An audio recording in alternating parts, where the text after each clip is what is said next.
বৃদ্ধা মহিলা কি সত্যি বলছে, বাবা আজকে তোমার কপাল খারাপ, তুমি আসার আগে কে তুমি একটা বালতি দিল, একটা ঝাড়ু দিয়া ঘর ঝেড়ে দিল, আর কূপ থেকে পানি উঠাই দিয়ে গেল। আবু বকর ওমর রাদিয়াল্লাহু তাআলা চিন্তা করলো, আমাকে যে এখানে খাদেম বানানো হলো, এইখানে কে এই কাজটা করে দিতে দিয়ে যায়, আমার এটা জানতে হবে।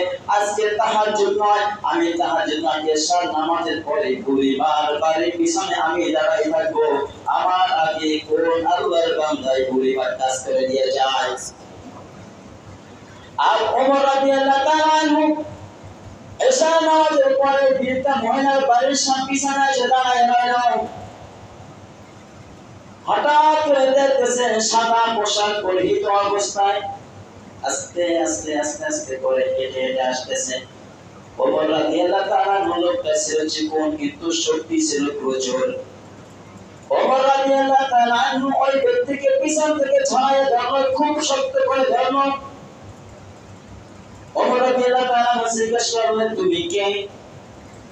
আবার ওই ব্যক্তি জিজ্ঞেস করলেন, তুমি কে? ওমর রাদিয়াল্লাহু তাআলা বললেন, আমি ওমর। এখন বলে, তুমি কে? বলতেছে আস্তে মৃদু ভাষায় বলতেছে, আমি আবু বকর। সুবহানাল্লাহ।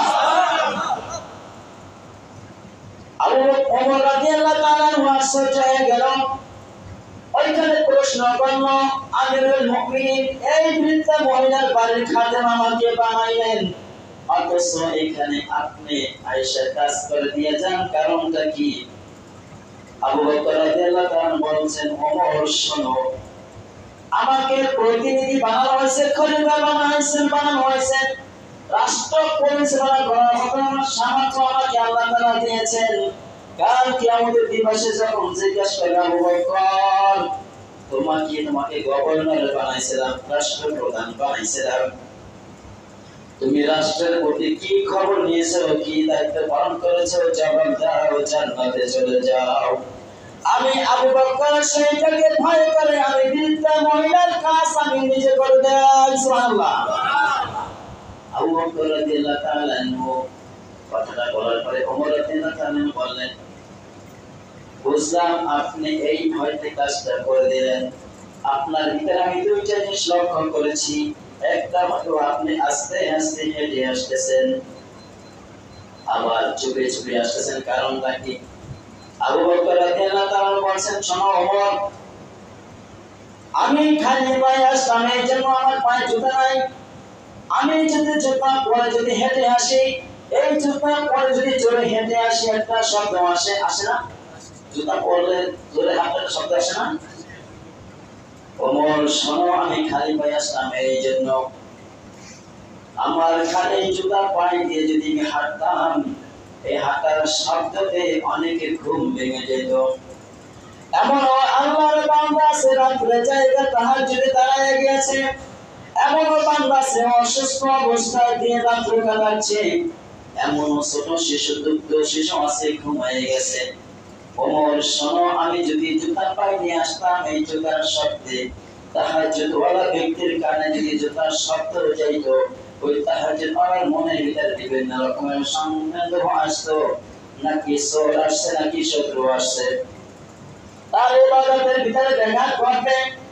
যে ব্যক্তি অসুস্থ, তার কানের ভিতরে যদি শব্দটা যায়, তাহলে ওই রুগ্ন ব্যক্তি, অসুস্থ ব্যক্তি ঘুম ভেঙে যাবে, কষ্ট পাবে। আবার যদি ছোট দুগ্ধ শিশু ঘুমের প্রয়োজন বেশি, ওই শিশুর কানে যদি এই জুতার শব্দ যায়, তাহলে ওই শিশুর ঘুম ভেঙে যাবে। ওমর শোনো, আমি আল্লাহ রাব্বুল আলামিনকে ভয় করে যে আমি রাষ্ট্রনায়ক, আমাকে আল্লাহ তাআলা খলিফা বানাইছেন, আমাকে আল্লাহ তাআলা এই রাষ্ট্রের ক্ষমতা দিয়েছেন, আমি ক্ষমতাটা কিভাবে প্রয়োগ করতেছি আল্লাহ রাব্বুল আলামিন জানতেছেন। ওমর শোনো, এই ব্যক্তির তাহাজ্জুদের সমস্যা হবে, বাচ্চার ঘুমের সমস্যা হবে, রুগ্ন ব্যক্তি অসুস্থ ব্যক্তির ঘুমের সমস্যা হবে, এই জন্য আমি খালি হয়ে আসলাম। সুবহানাল্লাহ। তাহলে বোঝা গেল ইবাদত করতে হবে, মসজিদে বসে আপনি শুধু একা ইবাদত করবেন তা নয়, আপনার মনে চাইছে আপনি জিকির করেন, সুবহানাল্লাহ, আলহামদুলিল্লাহ, লা ইলাহা ইল্লাল্লাহ, আল্লাহু আকবার। মনে চাইছে আপনি পাশে বসে জিকির করেন, আর একজন দেখতেছেন কোরআন তেলাওয়াত করতে বসতেছে, সে ওইখানে বসে কোরআন তেলাওয়াত করবে। আর একজন দেখতেছেন সে সালাতে দাঁড়িয়ে গেছেন। এই দুই ব্যক্তির নিয়ম হলো এত আস্তে পড়বে যেন ওই আস্তে পড়ার শব্দটা ওই নামাজি ব্যক্তির কানে না যায়, ঠিক না? তাহলে বোঝা গেল কি আল্লাহ রাব্বুল আলামিন বলেন ওয়াযকুর রাব্বাকা ফি নাফসিকা তাদাররুআন ওয়া খীফাতান ওয়া দুনাল জাহরি মিনাল কওলি বিল গুদুবি ওয়াল আসাল ওয়া লা তাকুন মিনাল গাফিলিন। আল্লাহু তাহলে পাইলাম আল্লাহ তাআলা বলেছেন যে অনুচ্চ আওয়াজে এত বড় আওয়াজ করা যাবে না, তোমার ইবাদত তোমার জিকিরের কারণে আরেকজনের সমস্যা হবে, এটা আল্লাহ তাআলা পছন্দ করেন না। নবীজি সাহাবাদেরকে শিখিয়ে দিয়েছেন, সাহাবায়ে কেরাম এটা সিলসিলা সনদের চক্রে আমাদের মাধ্যমে চলে আসছে ইবাদত কিভাবে করতে হবে। ও মুসলমান ভাইরা, ইবাদত জিকির মানে শুধু এটা নয়, সুবহানাল্লাহ, আলহামদুলিল্লাহ, আল্লাহু আকবার, লা ইলাহা ইল্লাল্লাহ, শুধু এটা জিকির নয়। আপনাকে রাষ্ট্র নিয়ে চিন্তা করতে হবে, রাষ্ট্রের ভিতরে মানুষ কিভাবে সুশৃঙ্খলা বজায় রেখে মানুষ সুখে শান্তিতে বসবাস করতে পারবে, এই যে আপনার আমার চিন্তা করার দায়িত্ব, ঠিক না? আপনার গ্রামের লোক কিভাবে সুখে শান্তিতে বসবাস করতে পারে, চোর ডাকাত থেকে দেশটাকে গ্রাম থেকে মুক্ত করতে হবে, পরিবারটাকে কিভাবে বিভিন্ন রকমের ফিতনা থেকে বাঁচাইতে হবে, এই চিন্তা চেতনা আপনার আমার থাকতে হবে। এইটার নাম হলো আসল জিকির, ঠিক না?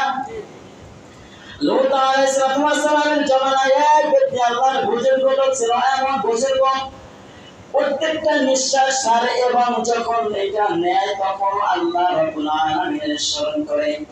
আল্লাহ রাব্বুল আলামিন জিবরিলকে বলেন, জিবরিল যাও ওই যে আমার নবী লূত যেখানে থাকে ওই গমটাকে উল্টায় দিয়ে আসো। আল্লাহ রাব্বুল আলামিনের হুকুমে জিবরিল আলাইহিস সালাম আসেন। আসার পরে দেখেন এমন এক বুজুর্গ লোক জিকির করতেছে। সে ওইখান থেকে চলে গেল, রব তুমি যে হুকুম দিয়েছে না কিভাবে জমিটা উল্টাই, তোমার ওইখানে এমন এক বান্দা আছে যে প্রত্যেকটা নিঃশ্বাসে তোমার নাম স্মরণ করে। আল্লাহ রাব্বুল আলামিন বলেন, জিবরিল যাও আমার ওই তুমি যাকে বুজুর্গ মনে করছো ওকে সহ জমিটা উল্টাই দিয়ে আসো। জিবরিল বলেন, কারণ কি রব? বলছে, জিবরিল শোনো, আমার নবী পাঠাইছে, লূতকে পাঠাইছিলাম, ওরা লূতের যে কওম এত অন্যায় অত্যাচার করে, পাপাচার করে, জঘন্য পাপাচার করে, যেটা এর পূর্বে কেউ করে নাই। ওরা নারীকে বাদ দিয়ে পুরুষে তার সমকামিতা করে। ওর চোখে দেখতেছে কোন চলতেছে, আমার নবী তো দেখতেছে, ওর কোনো কারণ দেয় না, ও নিজের বাঁচার জন্য সবকিছু করতেছে, এইটা আল্লাহ তাআলা পছন্দ করেন নাই। সেই জন্য বলছেন, জিবরিল যাও ওই তোমার বুজুর্গ বান্দা, আমার বুজুর্গ বান্দাকে সহকারে জমিটা উল্টাইয়া দিয়ে আসো। তার মানে কি এটা হলো না আপনার ইবাদত দিয়ে আমার ইবাদত দিয়ে বাঁচার উপায় নাই? আমার ভাইকে যতক্ষণ পর্যন্ত এরকম আমলের ভিতরে না আনতে পারবো ততক্ষণ পর্যন্ত আপনার আমল কোনো কাজে কারিগরি হবে না, ঠিক না? আপনি ঘর থেকে নামাজ পড়তে আসছেন, ছেলে বসে আছে, মেয়ে বসে আছে, স্ত্রী বসে আছে, কাউকে কিছু বলেন না, আজান দিয়েছে শুনছেন, ওযু করে টক করে মসজিদে চলে আসলেন। আপনার ছেলেকে আপনাকে নিয়ে আসলেন না, আপনার মেয়েকে নামাজের জন্য তাগিদ দিলেন না, আপনার স্ত্রীকে নামাজের জন্য তাগিদ দিলেন না। এই যে তাগিদ না দেওয়ার কারণে আপনি কাল কিয়ামতের দিবসে আসামি হবেন, ঠিক না?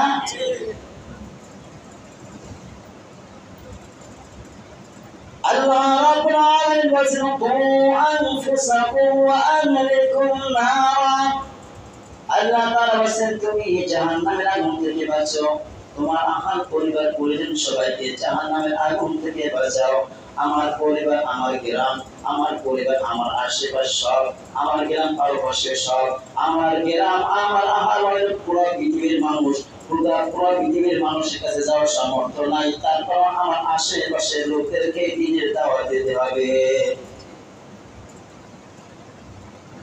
এর জন্য আল্লাহ তাআলা বলেন, আমি সেই রকম আমার বান্দা যেরকম ধারণা করে, আমার বান্দা যখন মনে মনে আমাকে স্মরণ করে আমি নিজে তখন তাকে স্মরণ করি। আমার বান্দা যখন আমার জনসমাবেশের ভিতরে বসে আমি রব আমাকে স্মরণ করে, আমি তার থেকে উত্তম সমাবেশে বসে আমি তাকে স্মরণ করি। আমার বান্দা যখন আমার দিকে 1 বিঘাত অগ্রসর হয়, আমি রব তার দিকে 1 হাত অগ্রসর হই। আমার বান্দা যখন আমার দিকে 1 হাত অগ্রসর হয়, আমি রব আমার বান্দা থেকে 2 হাত অগ্রসর হয়ে যায়। আমার বান্দা আমাকে পাওয়ার জন্য যখন দ্রুত গতিতে হেঁটে যায়, আমি রব আমার যত রহমত, আমার যত কুদরত আছে, আমি রব তার সামনে ওইটা উপস্থাপন করে, অর্থাৎ আমি রব তার দিকে দৌড়িয়ে যাই। কামার তুদানে তাকিয়ে তুদানে, যেমন কর্ম তেমন ফল। তুমি যেরকম রবকে ডাকবা, রব তোমাকে সেরকম অগ্রসর হবে, ঠিক না? এখন রবকে পেতে হয়, অগ্রসর হতে হবে দ্রুত গতিতে। আমরা কি দৌড়ে, আমরা তারা কিভাবে আসবে সেটা আল্লাহ ভালো জানে। আমাদের কথা হয়েছে আমরা দ্রুত গতি হেঁটে যাই, রব আমাদের দিকে দৌড়ে আসে। এখন মনে করেন আপনার হঠাৎ ছোটবেলার একটা বন্ধু